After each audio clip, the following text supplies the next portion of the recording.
Saya mulai tren bambu ini awal tahun 2021. Pertama kita membuat tray bambu atau jenis alat rumah tangga, kalau orang Jawa itu bilang nampan.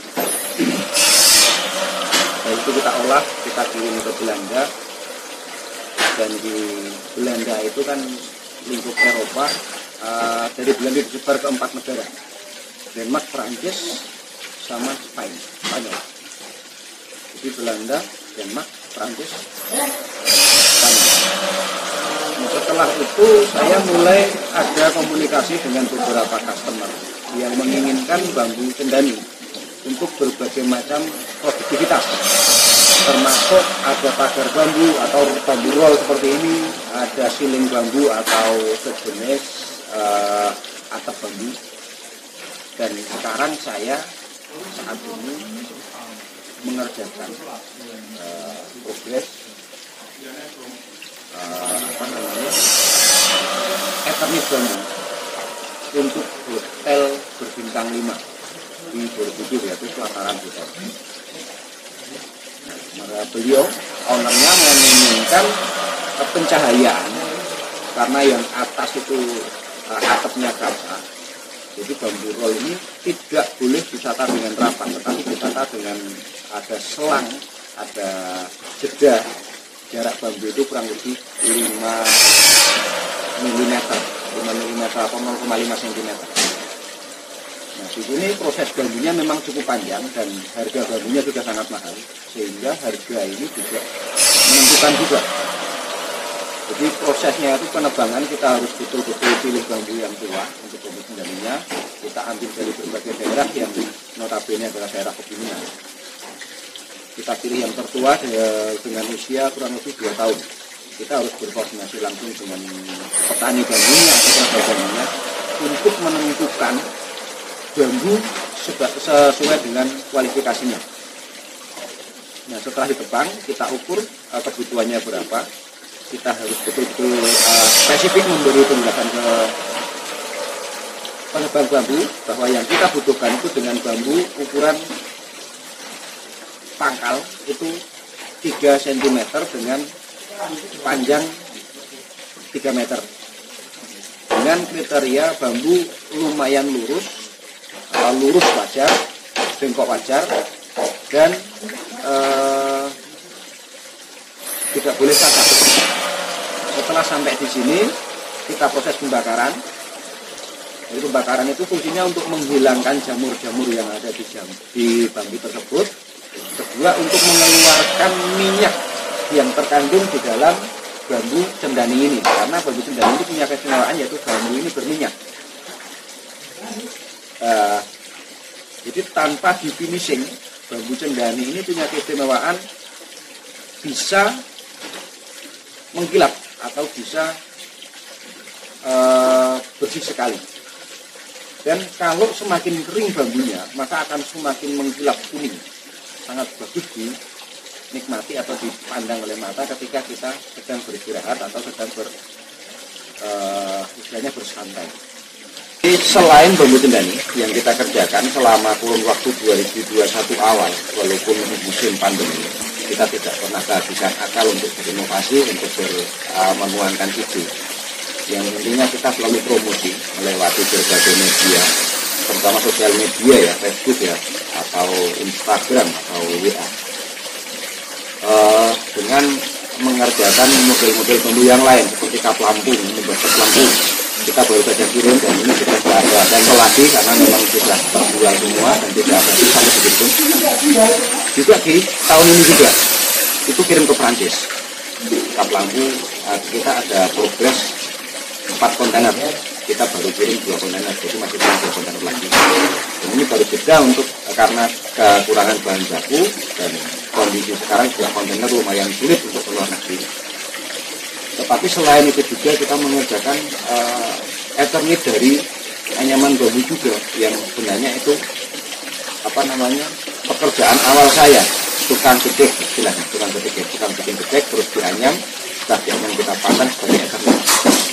Dan itu baru selesai kemarin, dari minggu kemarin kita baru selesai mengerjakan di salah satu rumah makan baru di Wonosobo ini. Kita selesai pemasangan dan progres berikutnya memang kita sudah ada mulai November 2021 kita sudah mendapatkan order lagi untuk pembuatan resto, hotel dan rumah makan dari bambu dengan luasan 1,3 hektar lokasinya, dan itu dikerjakan diisi dengan rumah-rumah bambu. Dengan penjelasan konstruksi kita sudah konsultasi dengan pihak teknik struktur UGM. Jadi dalam hal ini kita dalam urusan bambu tidak main-main.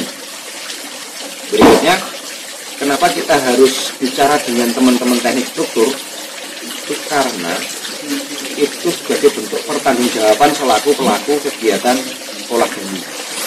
Jadi nanti yang kita bicarakan adalah bambu memang harus ditreatment karena untuk menghindari buku, hama teter dan hama-hama yang lain.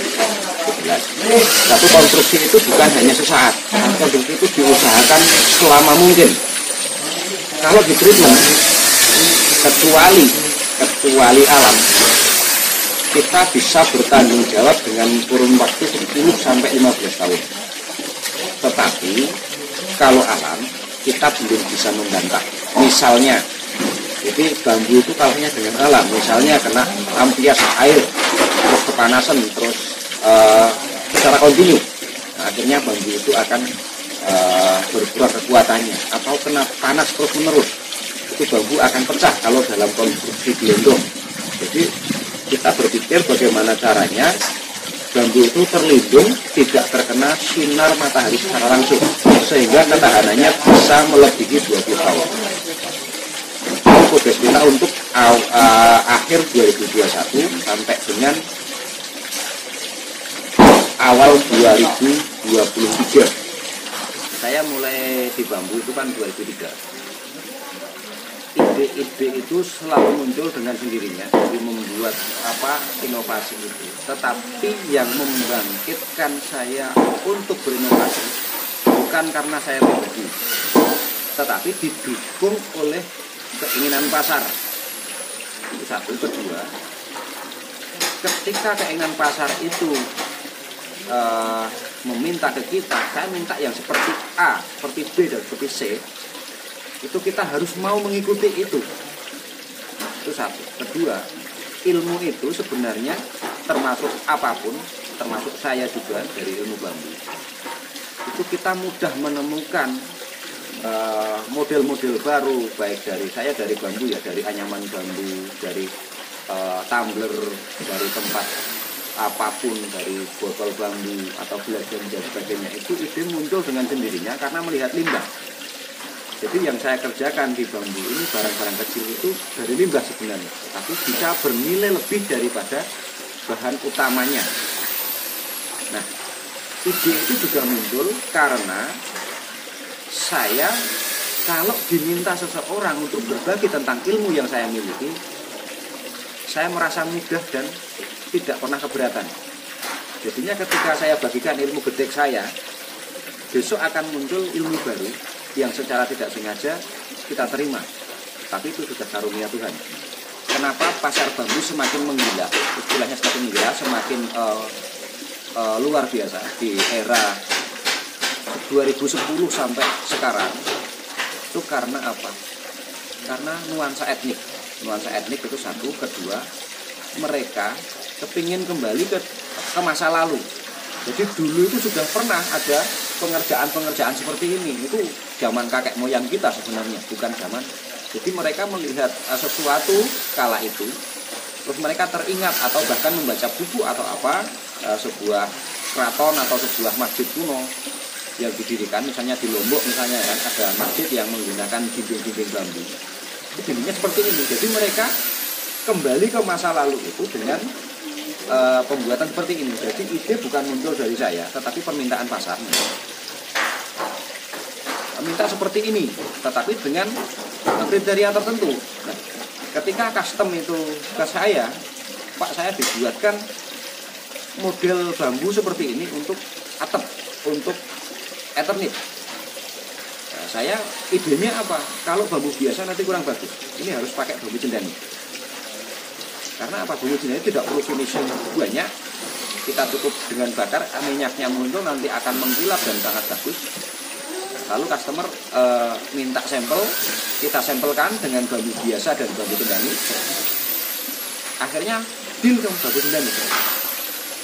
Nah, menggunakan bambu cendani itu satu, memang saya mengikuti pasar. Kedua, mereka tertarik dengan bambu karena ada nuansa etnik. Kedua, mungkin mengulang masa yang telah lampau. Ketiga, mereka tetap menggunakan jenis-jenis etnik tetapi dengan sentuhan modern. Misalnya kalau dulu tanpa tali, sekarang pakai tali. Dulu pakai kayu penyangga, ya sekarang pakai kawat atau pakai apa yang bisa elastis, bisa disesuaikan keinginannya. Kalau pakai kayu misalnya kan ditekuk patah, sedangkan pakai kawat ini kan bisa ditekuk, bisa digelembungkan, bisa dicegakan dan sebagainya. Kaitan dengan penggunaan bambu yang semakin banyak di era 2000-an sampai dengan 2020 sampai dan seterusnya, kita sudah beberapa kali ketemu dengan teman-teman bahwa kita itu kalau nebang terus itu akan kehabisan bambu. Tetapi ternyata pelajaran itu mentah. Karena apa? Jadi gini, bambu itu kalau penebangannya dengan benar, penebangannya dengan tepat, kita tidak perlu nanam kembali sebenarnya. Tetapi kalau mau nanam itu alangkah baik dan lebih baik sekali. Jadi bambu dengan kayu ada perbedaan selisih umur yang cukup menonjol. Bambu ketika kita melakukan penebangan dengan tertib, misalnya ya kita pilih yang tua, kita pilih yang agak bengkok untuk disingkirkan. Nanti untuk setahun kemudian akan tumbuh rebung lagi. Kita tebang satu, maka rebung yang akan tumbuh 5. Kita tebang 2 yang akan tumbuh 10 sampai 15 rebung. Jadi semakin rutin ditebang setiap tahun dengan catatan yang ditebang itu menyesuaikan usia yang digunakan, itu bambu akan menjadi rumpun yang lebih besar, bukan malah semakin menyusut. Tetapi dengan catatan bambu tersebut harus ditebang dengan petunjuk pelaksanaan atau petunjuk teknis dengan benar. Nah, ketika kita bicara juklak dan jukis dengan bambu, banyak orang yang tidak tahu apa syaratnya. Syarat penebangan bambu itu satu, bambu cendani minimal penebangan umur 2 tahun. Bambu apus untuk konstruksi minimal 4 tahun, tetapi untuk anyaman 2 tahun. Bambu petung minimal 4 tahun. Penebangannya tidak boleh ada tunggaknya atau diusahakan serata dengan tanah. Itu intinya. Jadi bambu untuk berikutnya akan tumbuh terus dan berkembang sampai kapanpun dengan perlakuan yang baik dan benar. Kalau masalah konservasi, kita dan teman-teman tetap berupaya membibitkan bambu untuk ditanam di mana-mana, untuk mengganti tanaman, misalnya tanaman-tanaman keras yang lain. Kenapa? Tanaman keras kita tanam, misalnya kayu kita tanam 10 tahun kemudian baru tebang. Setelah tebang kita baru nanam. Itu belum, tidak ada tumbuhan di situ nantinya. Tetapi kalau bambu kita tebang besok sudah tumbuh lagi rebung, jadi bambu tua lagi, terus kontinu sampai kapanpun.